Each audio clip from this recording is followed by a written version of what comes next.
Assalamualaikum warahmatullahi wabarakatuh. Perkenalkan, nama saya Muhammad Fikri dari kelas 9D. Pada kesempatan kali ini saya akan menceritakan bab 1 tentang reproduksi manusia. A. Pembelahan sel.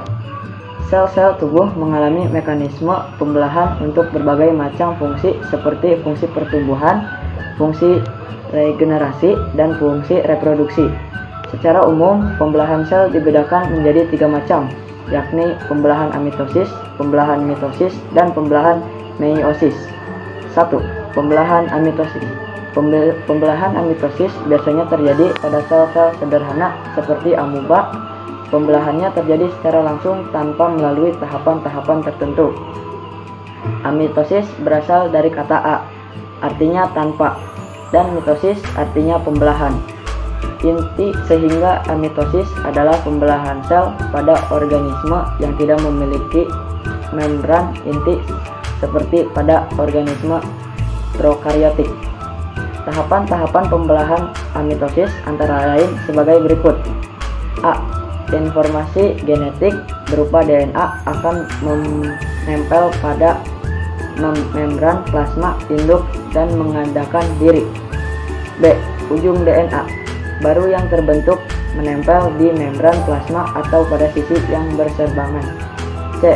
Sel akan membesar mencapai 2 kali sel normal, kemudian terjadi pembelahan sel menjadi 2 bagian yang sama. Perhatikan prosesnya pada gambar di samping. 2. Pembelahan mitosis. Pembelahan mitosis dihasilkan anak yang memiliki jumlah kromosom sama dengan jumlah induk. Kromosom adalah materi genetik yang berperan dalam pewarisan sifat.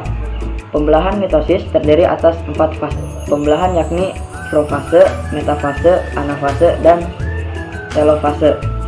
A. Profase. Fase profase menunjukkan adanya penebalan kromatid dan memendeknya kromatid. Selanjutnya, kromatid berpasangan membentuk kromosom. Selanjutnya, memberi nukleus dan nukleus akan menghilang. Benang spindle akan mengatur diri sedemikian rupa sehingga menyerupai bentuk pancaran. B. Metafase. Pada tahapan metafase, nukleus dan membran inti sudah mulai tidak terlihat lagi. Pasangan kromatid akan bergerak ke bagian tengah inti sel dalam membentuk lempeng metafase. Pada tahapan ini, kromosom terlihat paling jelas sehingga dapat diamati melalui percobaan mikroskop. C. Anafase. Tahapan anafase ditandar dengan pemisahan kromatid dan bagian sentromer yang kemudian membentuk kromosom baru. Selanjutnya, masing-masing kromosom akan ditarik oleh benang-benang spindle menuju kutub yang berlawanan.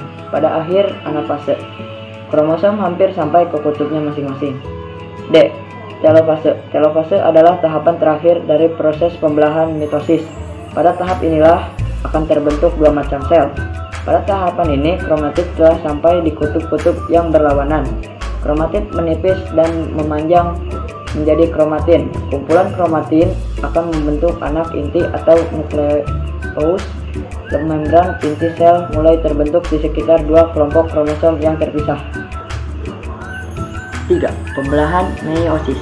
Pembelahan meiosis adalah pembelahan yang terjadi pada sel-sel gem atau kelamin berfungsi untuk menghasilkan sel-sel kelamin.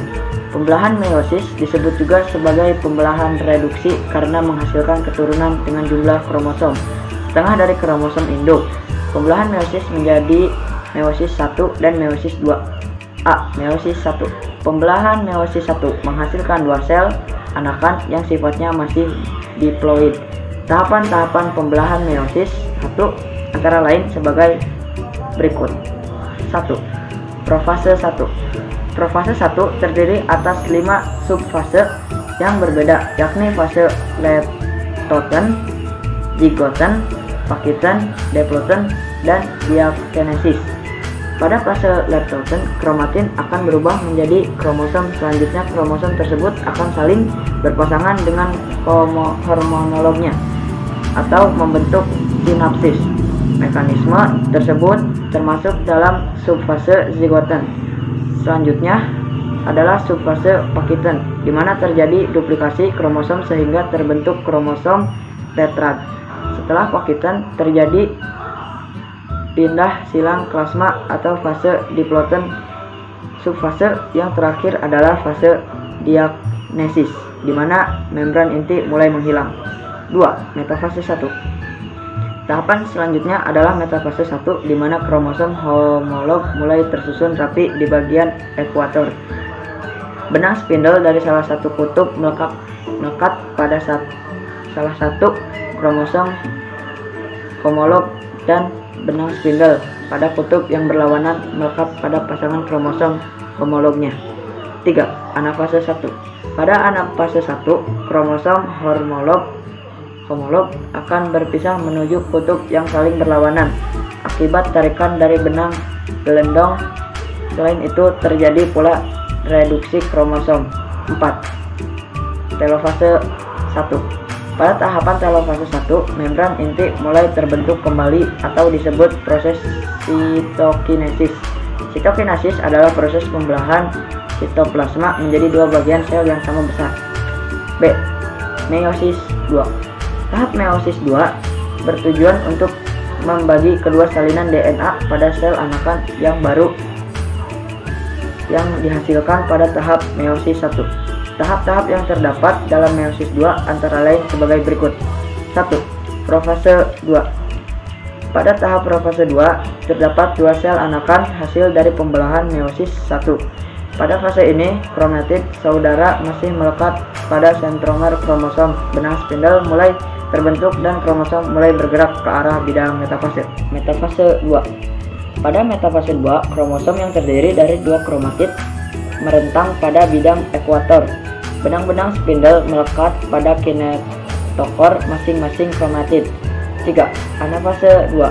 Kromatid mulai bergerak menuju kutub ekuator yang selanjutnya terpisah membentuk kromosom individual.